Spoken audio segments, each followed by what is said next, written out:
Thank you, everybody. My name is Mark. I'm a recovered alcoholic. My sobriety date.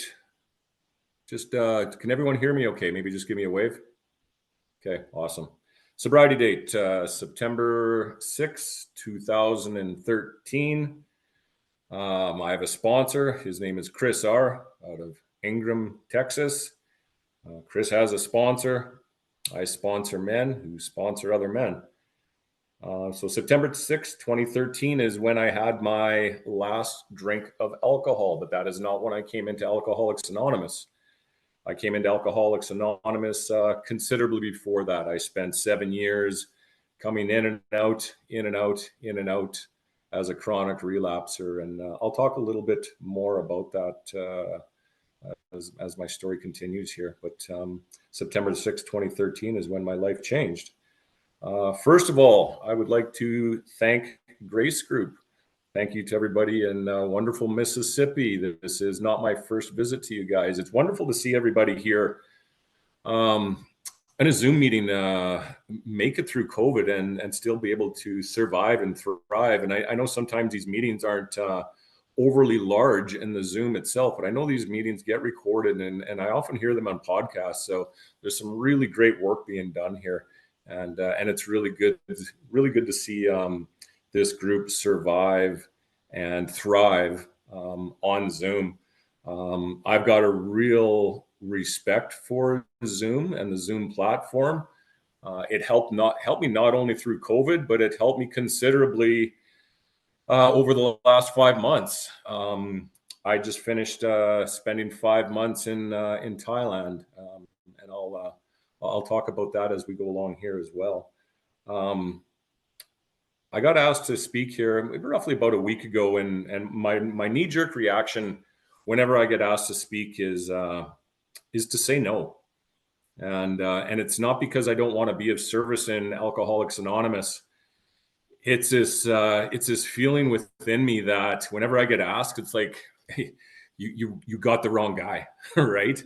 You know. And there's so many speakers out there that are so much more spiritual than me. There's so many more speakers that know the big book better than me. There's even some speakers that can recite scripture from the Bible. And when I get asked to speak, I'm like, damn, they're going to figure out that I'm a fraud.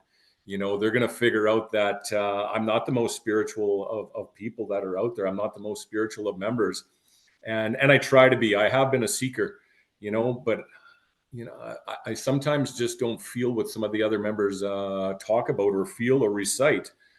But then I look back, it's like, okay, I'm a person that's been able to stay sober. I'm a person that's been able to recover from alcoholism. I've been able to stay sober for 10 plus years. And I've met some people that can recite scripture that can't stay sober. I've met priests and pastors in our program that can't stay sober. I've sponsored some of the children of these priests and pastors that can't stay sober. And I think we've got a program that was uniquely, a big book that was uniquely and God inspired to specifically help alcoholics. And I know it's been, you know, this big book has been spilled over to a lot of other fellowships as well. But it is an honor and a privilege to be here. I did mention before, I spent the last 5 months in Asia. Most of that time was in Thailand. Some of that time was in Cambodia. And in all honesty, I'm just in the process of getting reconnected. I think the spiritual malady came back a little bit while I was over there, and it wasn't because I wasn't attending meetings, and it wasn't because I wasn't connected. I went to a lot of meetings. I met some fantastic people. The program itself maybe wasn't quite as strong as the area that I typically spend my time in. I heard some one-liners that I flat out thought weren't being said anymore, you know, and some of the stuff that did keep me sick in AA those first 7 years.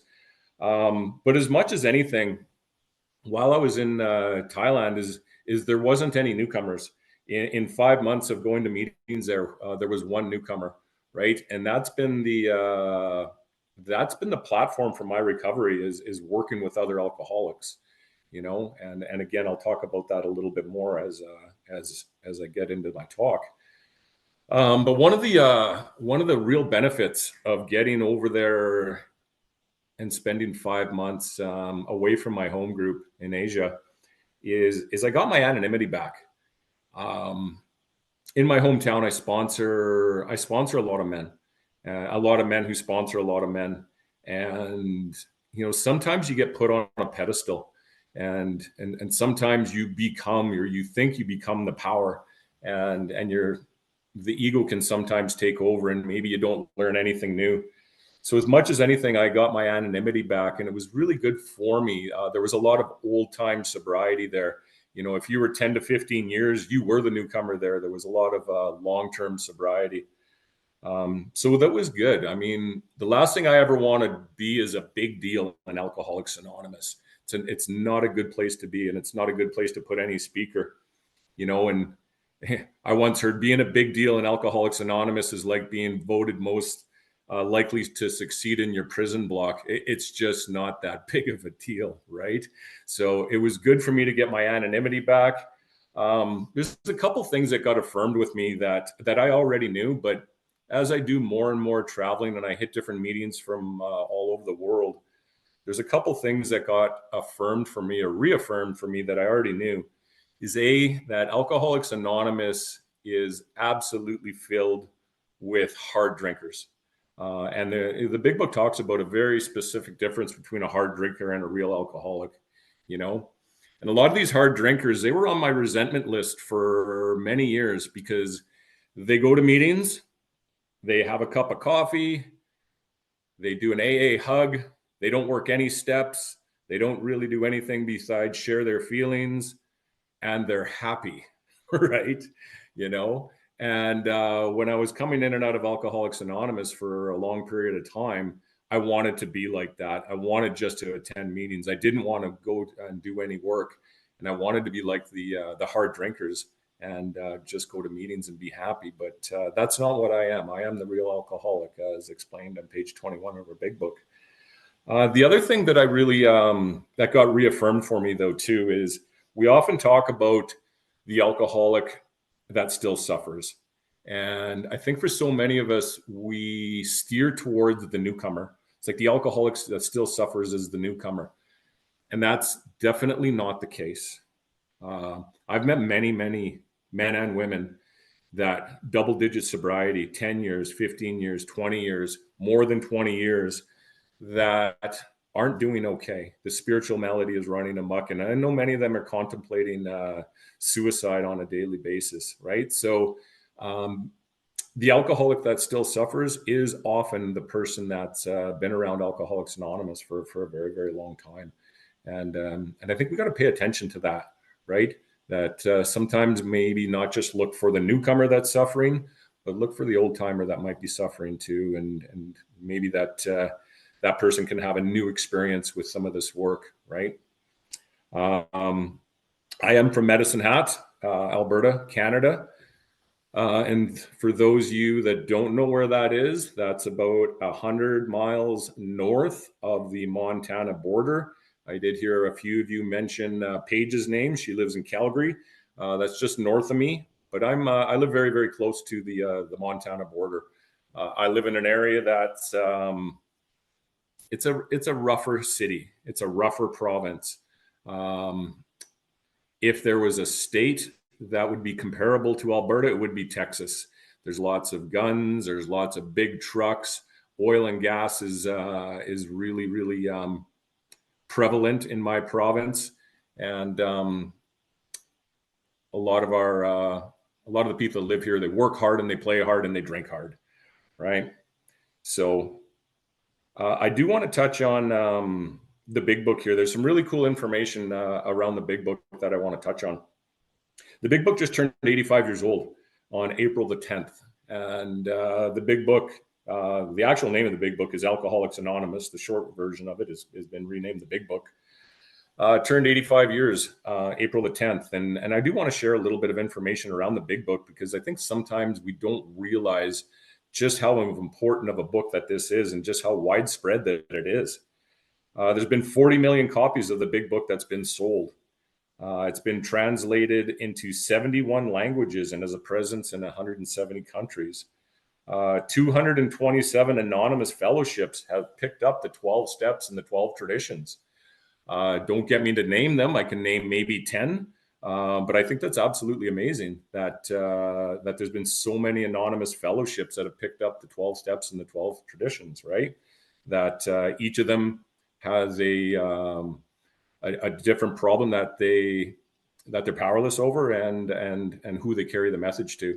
But outside of that, it's the same pathway out. Named by Time Magazine as one of the most influential books written in English.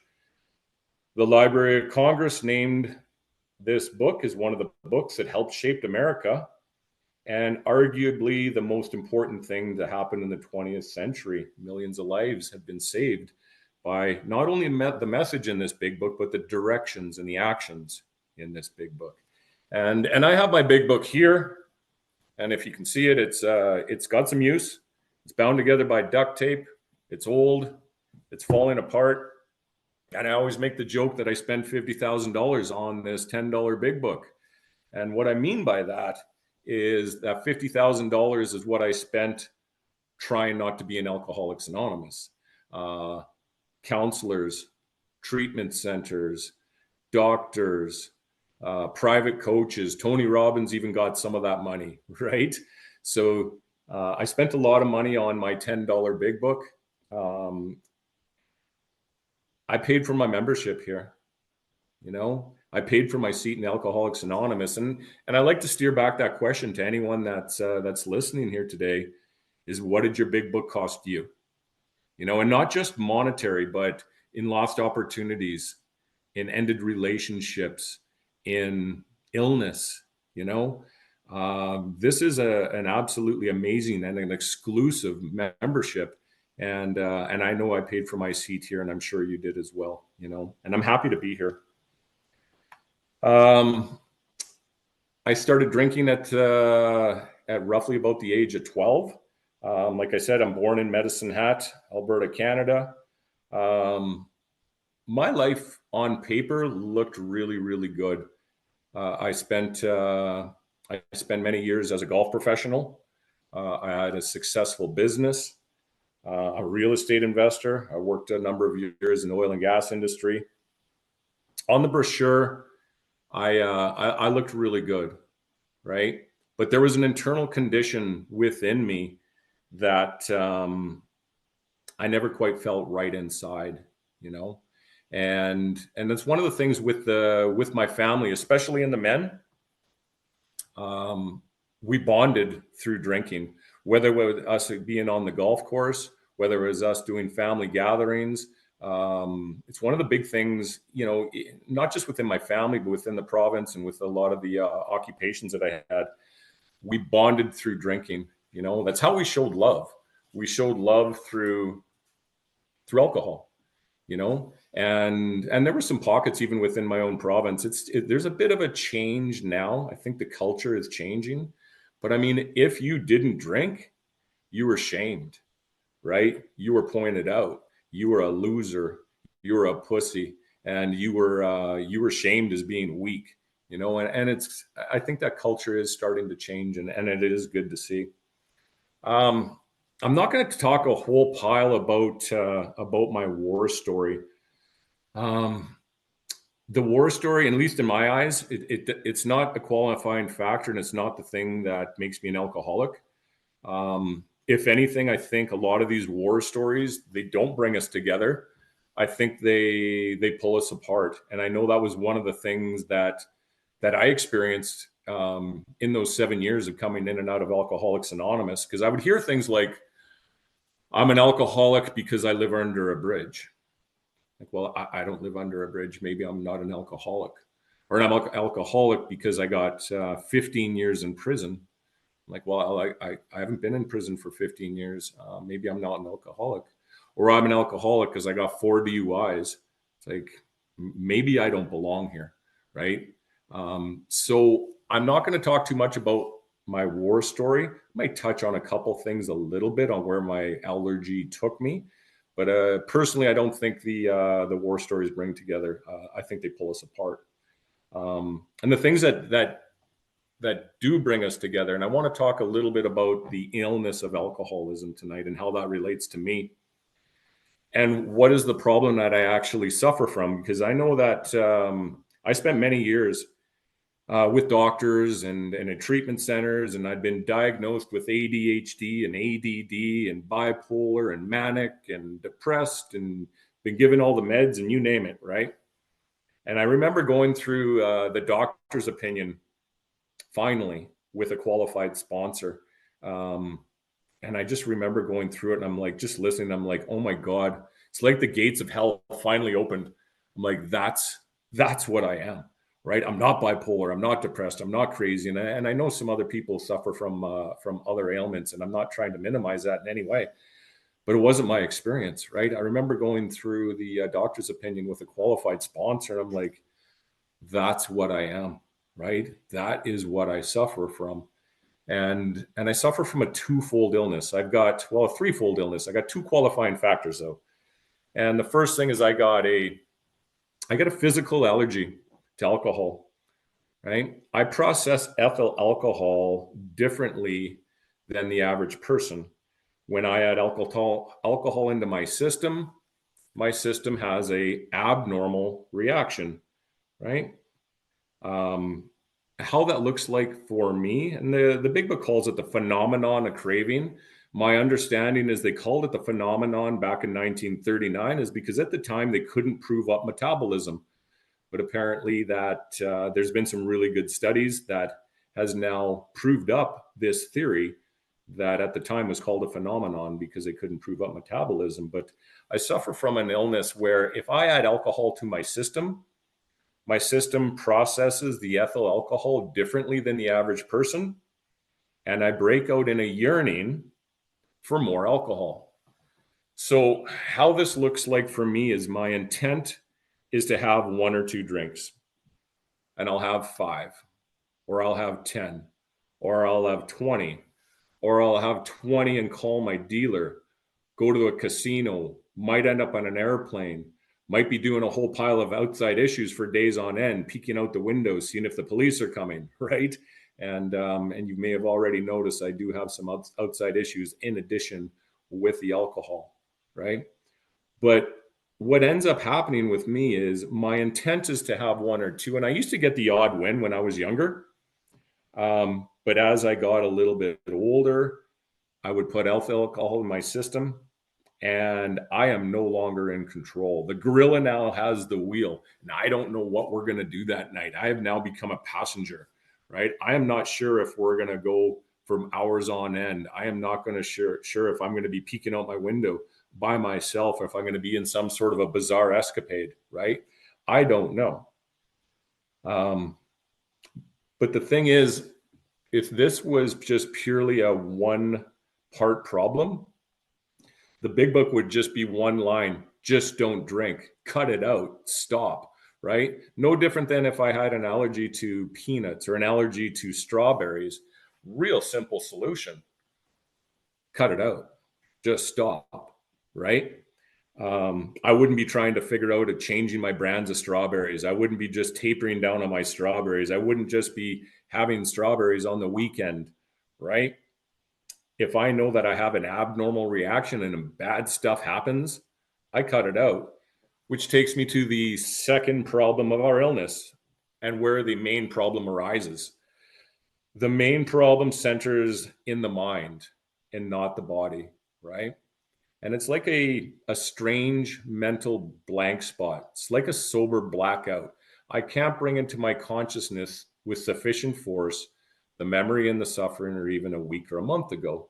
So what that looks like for me is I'll just finish a run, maybe days on end, right? And I'll wake up on a Sunday or on a Monday full of shame, full of guilt, full of remorse, and then that firm resolution. It's like, I am never, ever, ever going to do that again. And I mean it. That's the thing. I am not lying in that moment. If you hook me up to a polygraph test in that moment, I'm telling the truth, right? The thing is, sometimes even with later that day, sometimes the following day, I have that strange mental blank spot. I have that sober blackout, and I find myself doing it again, you know? And that's the thing, is if somebody says to me that I decided to stop drinking, I quit drinking based on my own willpower, that's a qualifying factor. It's like, okay, congratulations, wonderful, good for you. But by definition, you're not an alcoholic, right? By definition, you chose to quit on your own. You don't, frankly, you actually don't even really need to be an Alcoholics Anonymous, right? There's a spot in the big book on page 24. My sponsor refers to this as the secret handshake of Alcoholics Anonymous, and it really sums up the mental obsession. And it's in italics, and I was told long ago, if something's in italics, to pay special attention to it.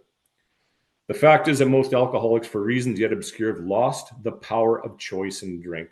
Our so-called willpower becomes practically non-existent. We are unable at certain times to bring into our consciousness with sufficient force the memory and the suffering and humiliation of even a week or a month ago. We are without defense against the first drink. So my sponsor calls that the secret handshake of Alcoholics Anonymous, and it truly sums up the mental obsession for me, right? I would want to quit. I would promise to quit. I meant it. And often I would just run into this strange mental blank spot, and I'd be back at it again. So those are the two things that make me an alcoholic, right? The two qualifying factors. I have a physical allergy to alcohol. I have a mental obsession that keeps me coming back to alcohol. But the third part of the illness, and this is not a qualifying factor, right? I've got two qualifying factors. It's allergy and obsession.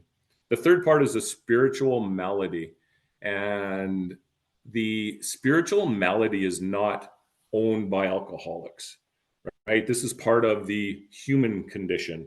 And that's why I don't use this as a qualifying factor, because there's a lot of people that might be depressed or have some other things going on in their life that suffer from the spiritual malady. And what I mean by the spiritual malady is that's how I feel when I am not drinking, right?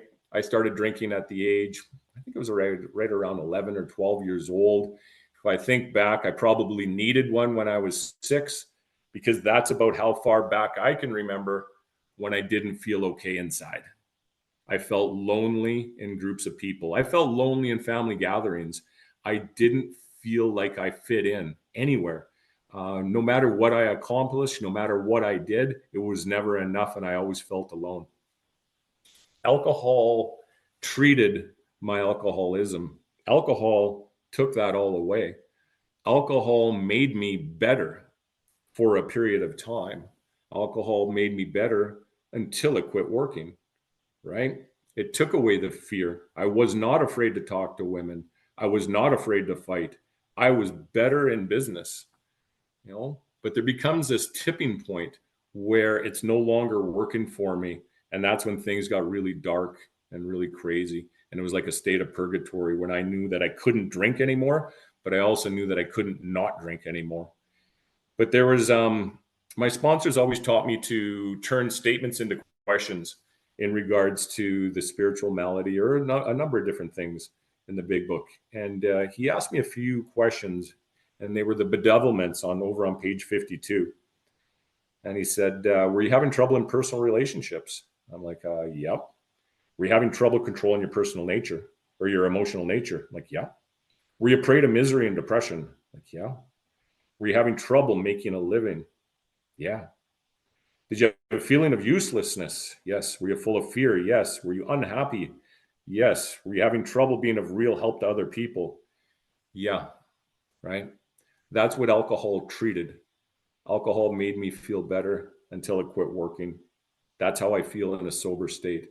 And this is the part that I think it's overlooked a lot. And it's really that second part of step 1, right? We're powerless over alcohol and our lives have become unmanageable. This unmanageability, that second part of step 1, at least in my eyes, has absolutely nothing to do with the outside world. It has nothing to do with how much money you've got. It has nothing to do with if you're in a wonderful relationship or not. It has to do with how you feel on the inside in a sober state. And I think that's why hitting bottom is the same for everybody. That's why I think the spiritual malady is the same for everybody, whether you're wealthy or whether you're on the streets, right? If this thing was just purely about money, we wouldn't have so many millionaires contemplating suicide on a daily basis, you know? So those are my three qualifying factors, or two qualifying factors. I'm going to just quickly read one other part about the spiritual malady. It's from this article called "The Missing Link: The Spiritual Malady," and I'm just going to read something on it. And if anyone wants a copy of this full article, feel free to just get a hold of the chairperson here, and I can send it to you. But what is the driving force of the symptoms described above? On page 62, text explains that selfishness, self-centeredness, that we think is the root of our troubles. This selfishness, self-centeredness, or the ego, as some people refer to it, drives us to respond to life situations and the above symptoms, as well as disorders and addictions other than alcoholism. If the selfishness, self-centeredness continues to manifest in an alcoholic's life, even in someone who is not drinking and continues to attend meetings, and the ego is not smashed and resmashed by continuous application of all 12 steps, the sober or just not drinking alcoholic is sure to drink again eventually, or even worse, continue to live miserably, being undrunk, better known as a dry drunk. This is why we see people with 10 years in AA or more wind up in mental institutions and they haven't had a drop to drink. You see, if I continue to act out with selfish, self-centered, ego-driven behaviors, I will continue to experience the symptoms of the spiritual malady. So what do I do about the spiritual malady, right? So that brings me to the three-part solution, right? We have a common problem and we have a common solution. And that was the other thing in my 7 years of being in and out of Alcoholics Anonymous. As a chronic relapser, I would go to meetings. And what was being told to me was, don't worry about doing the steps. The steps are optional, right? Just go to meetings and you'll get healthy and you'll get happy. And one of the big things that was said to me was go to 90 meetings in 90 days. And I remember going to 100 meetings in 90 days and wanting to put a bullet in my head. Right? It's like, okay, well, what's that all about? I'm doing what's being asked of me. Why am I not getting better? In fact, I'm getting worse, right? That spiritual malady is getting worse and worse and worse. And I'm getting more and more uncomfortable in my skin. And it was explained to me that we actually have a three-part solution, right? And one of those parts is recovery, which is the working of the 12 steps and the spiritual program of action, which really wasn't being talked about in the pocket of recovery at that time for me. Unity, which is meetings, fellowship, and that's the part that was being talked about. And service, which is sponsorship, helping other alcoholics, and doing the things that I flat out don't want to do, right? The self-sacrifice. And that was one of the main reasons why I was failing and not being well, is because I was working one part of a three-part program. I said I was in and out of the rooms of Alcoholics Anonymous for many, many years. And probably, like, looking back at it, the biggest predictor for recovery for me has been working with others, being a sponsor. There was a study in Baltimore, Maryland, a few years ago, and it was a study on various alcoholics and drug addicts that had entered into recovery. And they split the group into three groups. And one group was a group that just went to meetings. And they studied on their recovery rates. And no big surprise, those recovery rates sucked. The second group was a group that went to meetings, got a sponsor, and did the steps. Now, I would have thought that that group would have had outstanding recovery. While it was better than the original group, the first group, it really wasn't that much better. The third group was a group that went to meetings, got a sponsor, did the steps, and became sponsors. That group had a 75% recovery rate, and that reconciles with the forward to the second edition, where it talks about 50% got sober at once and 25% after a few relapses, right? And for me, that's where the magic in this program is, the magic of working with other alcoholics. And part of the reason why, I got a little disconnected while I was over in Thailand, because there was such a lack of newcomers. And thank goodness for forums like Zoom, where I was actually able to work with some of the men back home, so I could still have that one-on-one work with other alcoholics. But here's what it says in our big book. 120 times in the big book, it talks about working with others. Over and over and over again, it talks about working with others, right? And, one of the things that I would often hear about or hear in our rooms is, I am powerless. I'm powerless over people, places, and things. When I'm working 3 parts of this program, I am absolutely not powerless over people, places, and things. That's treatment centered talk, and that's not from our literature. In our big book, it uses the word powerless once, and it's in past tense.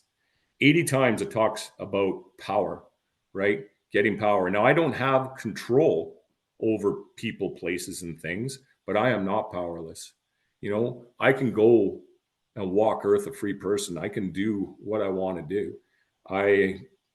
The people that are in my life are by choice, right? I am not powerless.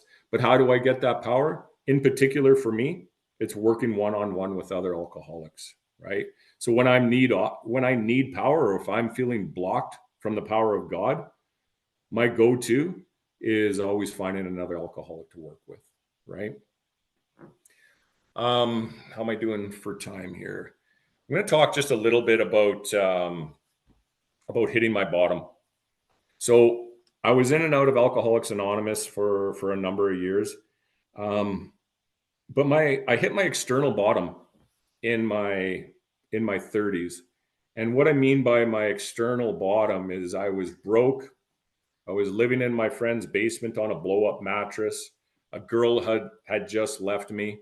I was not doing well, right, in many ways, on the outside. But I had a case of the if onlys.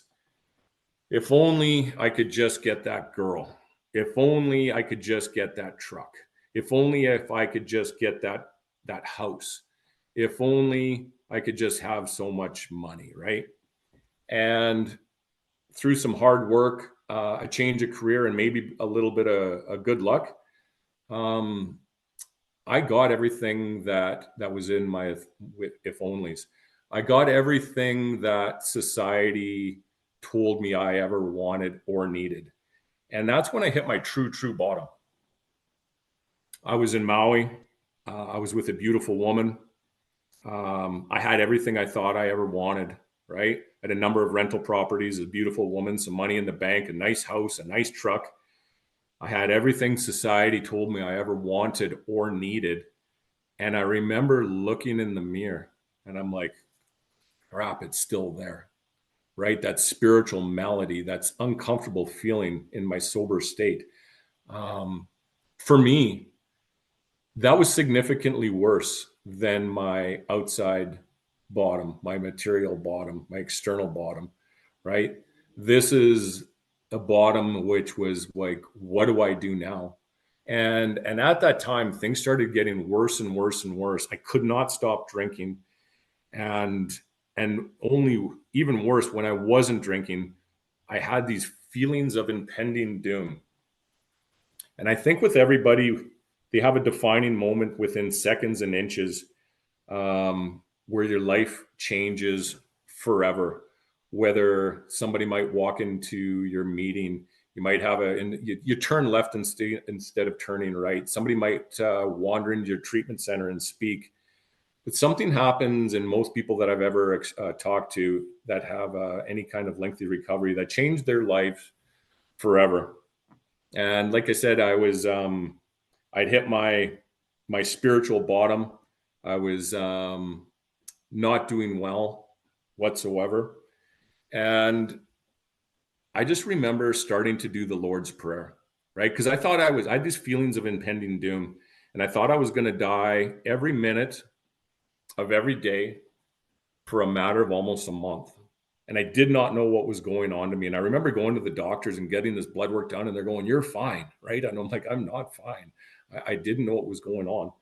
But I remember starting to do the Lord's Prayer because I thought that, well, maybe maybe I should hedge my bets here just in case something's on the other side, right?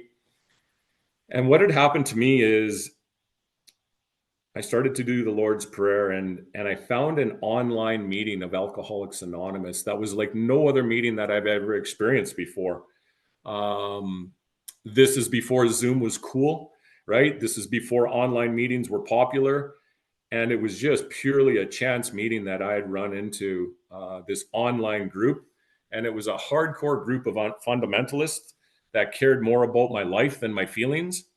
And they assigned me a sponsor as soon as I got there. And if I didn't like it, get out, right?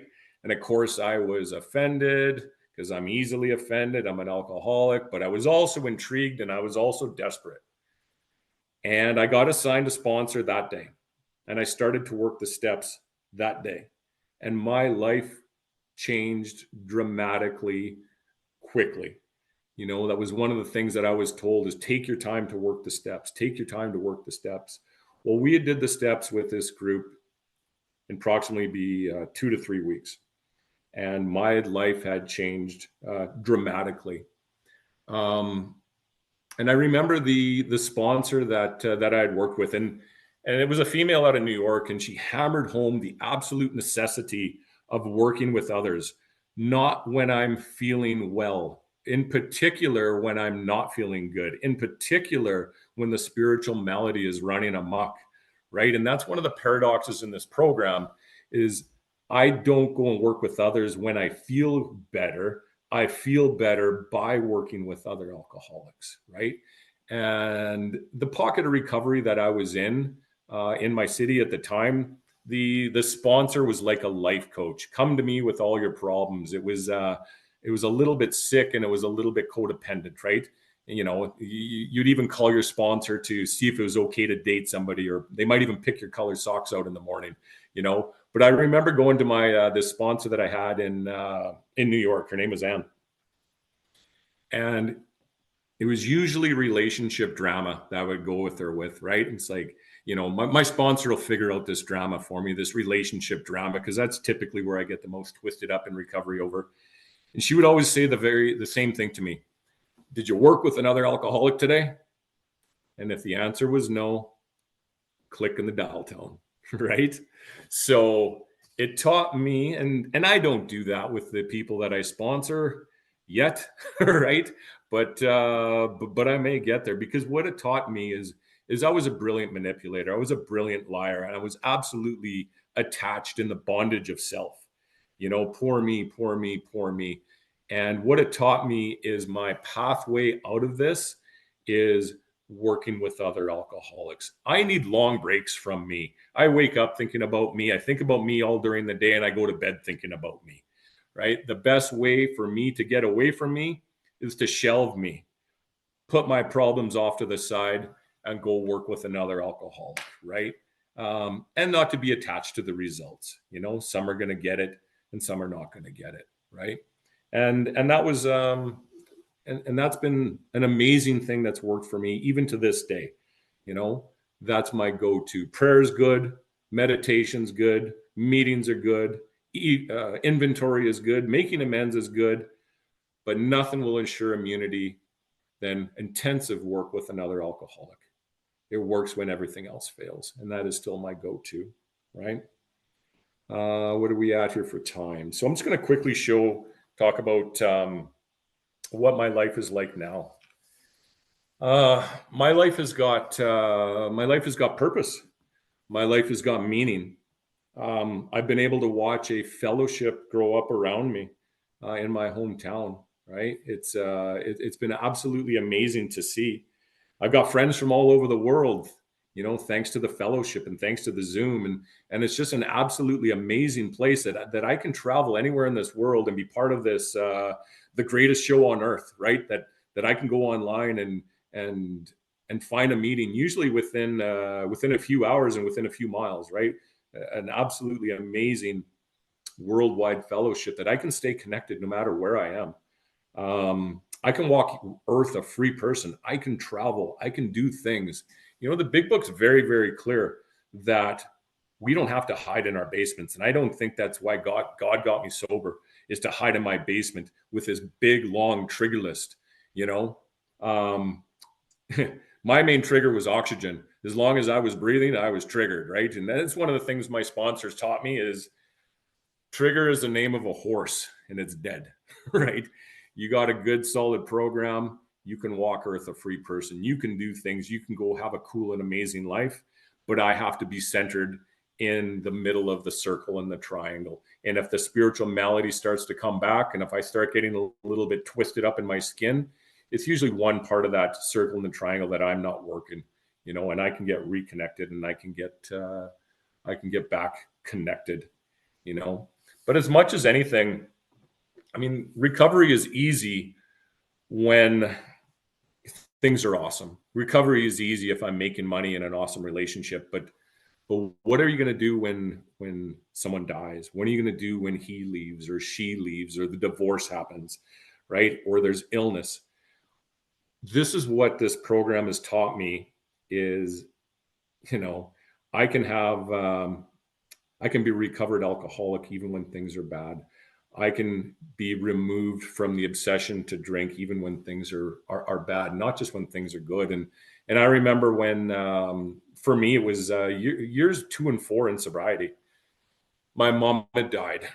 My father had died. I had a number of different family members die, you know, and while I was absolutely devastated and I was absolutely sad, and it was one of the worst things that I've ever gone through, you know, I can say that not once did the obsession ever come back, you know. And this is what this program gives me. It's a program not just for when things are awesome. It's a program for living that I can go through the horrible, ugly times with an element of grace and an element of dignity, right? I'm going to just finish with we're getting a little bit close to the hour here. I'm going to finish with a poem. And I'm quite honest about it. I'm one of those the people that have struggled with the concept of God. I've tried, right? And I've done a number of things to get connected and stay connected. But this poem was a game changer for me. And it's still one that really makes sense to me because I often hear the God of my understanding, but for me, it's the God of my experience. I think for me, at least, God is too big for me to ever understand, right? But I would choose to experience God through other people. And this poem really helped put things into perspective.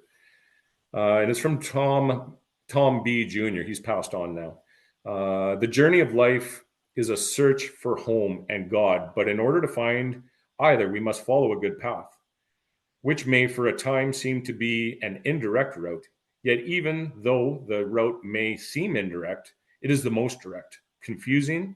Perhaps I can clarify by sharing something I once read or heard.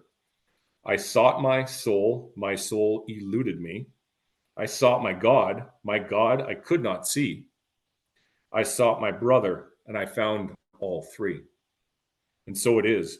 When we seek each other, we find God. Seeking and loving others brings us into the presence of the Almighty. This is why all good highways home deliberately move us into the direction of our fellows. Thank you, everybody.